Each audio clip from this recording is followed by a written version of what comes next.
Bismillahirrahmanirrahim. Kita lanjut ke nomor 16. Perhatikan tabel berikut. Nah, dari dua tabel ini yang ditanyakan adalah dari tabel di atas, pasangan orang yang tidak berpuasa dan cara menggantinya yang tepat adalah, jadi ini kan ada orang yang tidak berpuasa kemudian cara menggantinya. Nah, kalau nomor 1 wanita hamil dan menyusui itu harus dengan kodok dan bayar fidyah. Kemudian kalau musafir itu dengan cara mengkodoknya, dan orang yang lemah seperti orang yang sakit akut susah untuk mengkodok gitu ya, tidak bisa mengkodok, atau orang tua yang sudah lemah gitu ya, maka itu harus dengan bayar fidyah. Nah, jadi jawabannya adalah 1B, 2C, dan 3A. Jadi jawabannya adalah poin B. 17. Perhatikan gambar di bawah ini. Jadi di sini adalah gambar tikus, anak-anakku sekalian. Nah, jadi gambar tersebut adalah gambar hewan yang haram untuk dikonsumsi atau dimakan, karena jawabannya tikus itu hewan yang disuruh untuk membunuhnya ya, selain dia memang suka mengganggu, merusak, dan menjijikan. Nah, ini dalam Al-Quran disampaikan bahwa ini disuruh untuk membunuhnya. Nomor 18. Pak Abdullah memiliki seekor kambing yang akan dijadikan sebagai hewan kurban. Namun kambing yang akan disembelih kakinya pincang. Agar pelaksanaan kurban benar menurut syar'i, sebaiknya yang dilakukan Pak Abdullah adalah, jadi yang harus dilakukan Pak Abdullah tidak memaksakan kambing yang memang dalam keadaan cacat, karena kita ingin memiliki atau di hadapan Allah kita berkurban dengan kambing yang sempurna. Jadi yang harus dilakukan adalah menjual hewan tersebut dan mengganti dengan hewan yang sehat. Nomor 19, perhatikan Quran surat An-Nahl ayat 16 ya, ayat 114 dari surat ke-16. Bismillahirrahmanirrahim. Fakulu mimma razaqakumullahu halalan thayyiba washkuru ni'matallahi in kuntum iyyahu ta'budun. Nah, isi kandungan dari ayat tersebut, anak-anakku sekalian, adalah di mana di situ ada kata-kata halalan thayyiban ya, ada washkur ya, jadi yang halal dan thayyib ya makanannya. Kemudian washkur di sini adalah ada kata-kata bersyukur ya. Jadi jawabannya adalah C. Jadi makanlah rezeki yang halal dan baik serta bersyukurlah kepada Allah. Nomor 20, perhatikan pernyataan berikut ini. 1. Meniru semua perilaku tokoh sejarah dalam Al-Quran. 2. Menyembah Allah sebagai satu-satunya Tuhan. 3. Bertutur kata yang santun dan menghargai orang lain. 4. Saling tolong-menolong dalam kebaikan dan ketakwaan. 5. Mengakui Isa Al-Masih sebagai Ruhul Kudus. 6. Melaksanakan ajaran yang ada pada semua kitab suci. Nah, berdasarkan pernyataan tersebut, perilaku yang merupakan beriman kepada Al-Quran adalah, jawabannya adalah nomor 2, menyembah Allah sebagai satu-satunya Tuhan. Kemudian bertutur kata yang santun dan menghargai orang lain. Yang ketiga adalah saling tolong-menolong dalam kebaikan dan ketakwaan. Jadi poinnya adalah jawabannya B. Nomor 21, simak kisah tentang Nabi Muhammad SAW berikut. Pada usia 25 tahun, Nabi Muhammad SAW mulai berdagang sendiri tanpa bantuan pamannya. Ketika berdagang, Nabi Muhammad SAW tidak pernah membohongi para pembelinya. Nabi menjelaskan apa adanya kondisi barang yang dijual kepada pembeli. Contoh perilaku yang dapat diamalkan sesuai dengan kisah di atas adalah, yang jelas ini harus mengikuti yang dicontohkan oleh Rasulullah, berarti poinnya atau jawabannya adalah D. Jadi Halimah mengembalikan kelebihan ongkos kirim kepada konsumen online-nya. Nomor 22, perhatikan ilustrasi berikut. Hasan disuruh ayahnya pergi ke warung untuk membeli beras dan minyak goreng. Dia diberi uang sebesar 20.000 dan masih ada kembalian 2 juta. Untuk kembaliannya itu diberikan lagi kepada ayahnya.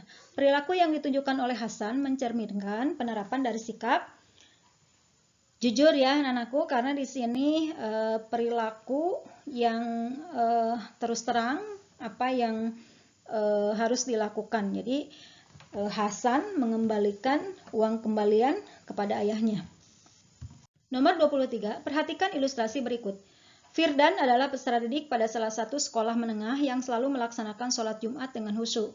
Dia selalu datang tepat waktu dan mengikuti semua rangkaian kegiatan sholat Jumat. Di sekolahnya, Firdan juga termasuk peserta didik yang tidak pernah melanggar tata tertib sekolah. Hikmah yang terkandung dalam pelaksanaan sholat Jumat adalah menjadi pribadi. Jawabannya ini adalah pribadi yang disiplin. Jadi jawabannya adalah poin B. Nomor 24, sekaten merupakan upacara peringatan Maulid Nabi Muhammad SAW di lingkungan Keraton Yogyakarta. Pada perayaan ini, gamelan sekati diarak dari keraton ke halaman Masjid Agung dan dibunyikan selama 7 hari sebelum 12 Rabiul Awal. Upacara ini menarik banyak turis domestik maupun asing mengunjungi Yogyakarta. Sikap kita terhadap tradisi ini adalah, jawabannya tentu anak-anakku adalah poin D, bangga karena bangsa Indonesia memiliki tradisi yang bernuansa Islam. Nomor 25, Wawan melaksanakan sholat zuhur di sekolah. Pada saat pelaksanaan sholat, mengalami keraguan terhadap jumlah rakaat sholat. Untuk menyempurnakan sholat tersebut, maka dia melakukan sujud. Dari ilustrasi tersebut, yang merupakan pelaksanaan sujud sahwi adalah, jawabannya poin D, yaitu melakukan sujud 2 kali sebelum salam ketika sholat isya karena ada yang lupa. Kemudian tidak melakukan tasyahud awal. Nomor 26, pada liburan semester, Rifki melaksanakan studi tour ke Yogyakarta. Mereka berangkat pada jam 9 waktu Indonesia Barat dari Purwakarta. Jam 13 waktu Indonesia Barat mereka tiba dan beristirahat di salah satu masjid di kota Tegal dengan waktu yang diberikan oleh panitia selama 1 jam. Dari ilustrasi tersebut, apa yang dapat dilakukan Rifki dan rombongan berkaitan dengan sholatnya. Jadi di sini ada waktu dari jam 13 mereka sampai di Tegal akan melaksanakan sholat, dan itu masih waktu sholat zuhur, berarti sampai jam 2 istirahatnya, jam 2 siang. Jadi di sini yang harus dilakukan Rifki adalah menjama dan mengqashar sholat, ya, jadi duhur dan asar secara takdim karena dilakukan di waktu yang pertama, kemudian waktu zuhur ya masing-masing yaitu 2 rakaat. Jadi sholat zuhur 2 rakaat, sholat asar 2 rakaat. Nomor 27, perhatikan Quran Surat Al-Furqan ayat 6 ya. Wa ibadur rahmanul ladina yamshuna 'alal ardi haunan wa idza khatabahumul jahiluna qalu salama. Artinya, dan hamba-hamba Tuhan yang Maha Penyayang itu ialah orang-orang yang berjalan di atas bumi dengan rendah hati, dan apabila orang-orang jahil menyapa mereka, mereka mengucapkan kata-kata yang baik. Contoh perilaku yang mencerminkan pengalaman dari ayat tersebut adalah, nah di sini anak-anakku di sini ada kata, ini pernah kita belajar menghafalkan ya untuk angkatan V Delta di kelas 8 ya dari ayat ini. Jadi yang dimaksud contoh perilaku yang mencerminkan dari ayat ini di sini adalah Umar sangat disenangi teman-temannya karena keramahan dan kesopanannya. Sebenarnya senantiasa tersenyum dan mengucapkan salam kepada siapapun yang berpapasan dengan Umar. Nomor 28, perhatikan beberapa ilustrasi perilaku berikut ini. Pak Nirwan membelikan uang jajan anak-anaknya sesuaikan dengan tingkatan sekolah anaknya. Untuk yang masih SD diberi uang 7.500, sementara untuk anak yang SD diberi uang 12.500 rupiah. Nomor 2, Bu Irma tidak pernah membeda-bedakan uang jajan anaknya. Untuk anaknya yang masih SD dan yang sudah SMP sama-sama diberikan uang 10.000.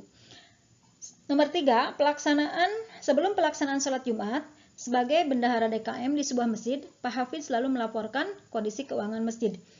Nomor 4, Indra termasuk anak yang pintar di kelasnya, tapi dia tidak mau bertanya kepada guru apabila belum memahami materi pelajaran yang diterimanya. Berdasarkan ilustrasi tersebut, terdapat pada nomor berapakah contoh penerapan perilaku adil dalam kehidupan? Jadi anak-anakku sekalian, di sini jawabannya adalah poin A ya, karena di situ kalau adil itu disesuaikan dengan tingkatan sekolah gitu. Jadi yang di sini poinnya adalah poin nomor 1, yaitu Pak Nirwan memberikan uang jajan anak-anaknya sesuaikan dengan tingkatan sekolah anaknya masing-masing. 29, simaklah peristiwa pada hari akhir berikut ini. Saat kiamat, seluruh alam beserta isinya akan hancur. Kemudian manusia akan dibangkitkan kembali dari alam kubur untuk dikumpulkan di mahsyar. Saat itu, keadaan manusia sesuaikan dengan amal selama hidupnya. Sekecil apapun perbuatan di dunia akan diberi balasan oleh Allah Subhanahu wa taala. Berdasarkan deskripsi tersebut, manfaat beriman kepada hari kiamat ialah, anakku di sini jawabannya adalah supaya kita untuk berhati-hati dalam bertindak karena segala amal akan dimintakan pertanggungjawaban. Nomor 30, perhatikan tabel berikut. Nah, di sini di tabel ada nomor 1, ini pasangan ya, suruh menjodohkan pasangan dari kedua tabel ini, bahwa pasangan yang tepat pada tabel ayat dari Quran surat Al-Hujurat ayat 13, dan artinya adalah, nah di sini 1 waqobaila. Jadi waqobaila itu artinya bersuku-suku ya. Su'ban itu adalah berbangsa-bangsa. Kemudian atskokum itu adalah orang yang paling takwa, gitu ya, orang yang paling takwa. Kemudian waja'alna itu kemudian kami jadikan kamu. Jadi di sini jawabannya adalah poin A.